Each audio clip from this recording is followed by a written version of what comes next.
tuned in to the Views of Voices podcast. I'm your host, Dewan Thompson, and on today's episode, we're going to get into why in the world would I become a law enforcement officer? And let's get it started, man. Why in the world am I in the field of law enforcement? You know, a kid from the inner city, young black kid, raised by just his mother. Father been in prison since he was 4. Family in and out of prison.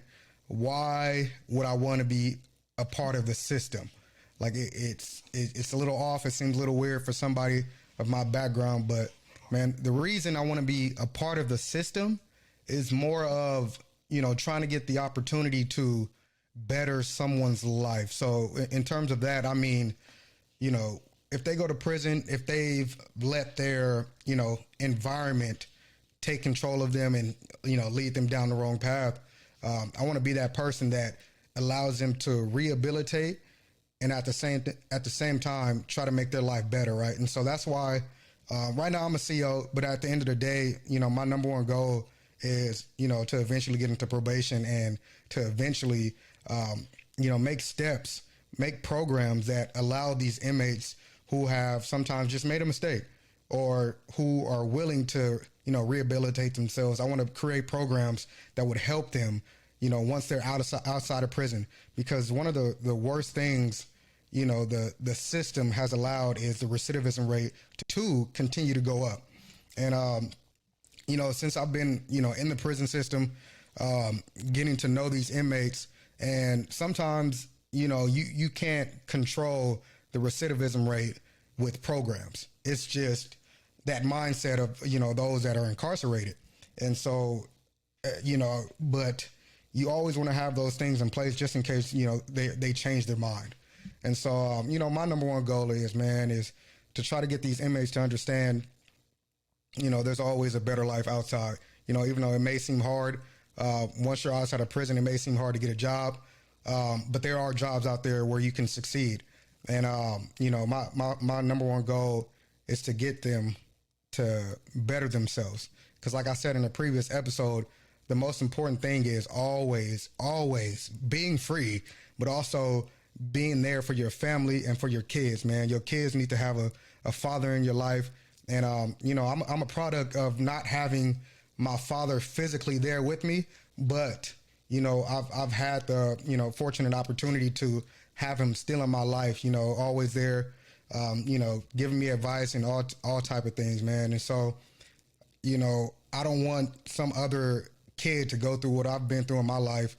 And, you know, it's much better to have your father there physically, man. That means the world to a lot of people. And, yeah, and that's why I am trying to be a part of the system, but the system that is willing to help those that have been incarcerated. Now, let's talk about being a correctional officer and how do you gain the respect of these inmates? You know, I'm freshly new, and so there's a lot of things that, you know, I have done and I haven't done.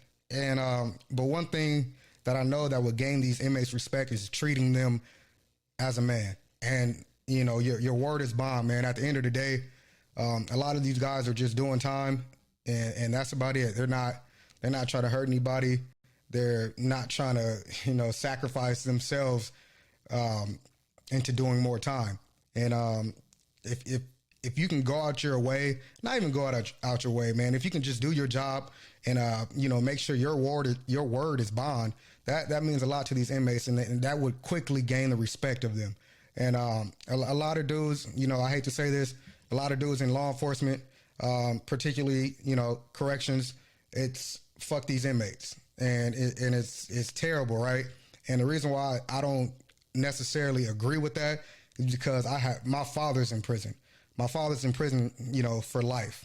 And I don't agree with that, man. I've seen how far my father has come, right?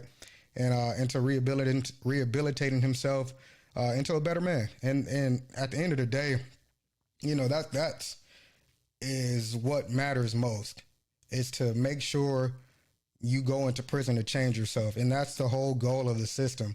It may not seem like that, but it is. And there's a lot of things that needs to happen in order to, you know, try to make that happen for a lot of these inmates, a lot of them. Because like I said earlier, the recidivism rate is pretty high, and we just need to come together to try to fix that. One question I continue to ask myself is, do I believe that some of these inmates can change? And to keep it nice and short, yes, I definitely do think that some can change. But what sucks, man, it takes them multiple years to even change, man. I see a lot of these young dudes in there, man, young men. They're doing the same thing they was doing outside of prison. They're getting high, they're getting drunk, they're fighting, and their attitudes isn't changing. And over time, I do think that can change, but it takes a lot, man. I think it takes someone in their family or someone that they respect trying to get them to understand that whatever you're doing right now, it's not helping you. It's not helping you. Try to be successful outside of prison. It's not at all.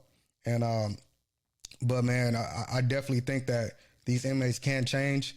The programs put in place, it definitely does help. But really, man, it's 80 to 90% on the inmates.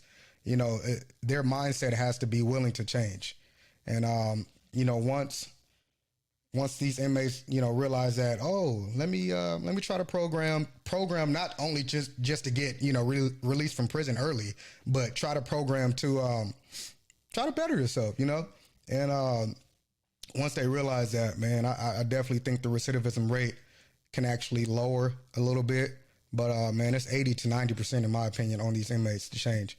It's only so much you can do. If a person wants to change, that's all on them. And yeah, that's my opinion on that. Hey, and that's it, man. Thank you guys for tuning in to the Views of Voices podcast. I'm your host, Dewan Thompson. Thank you. Purchase your track today.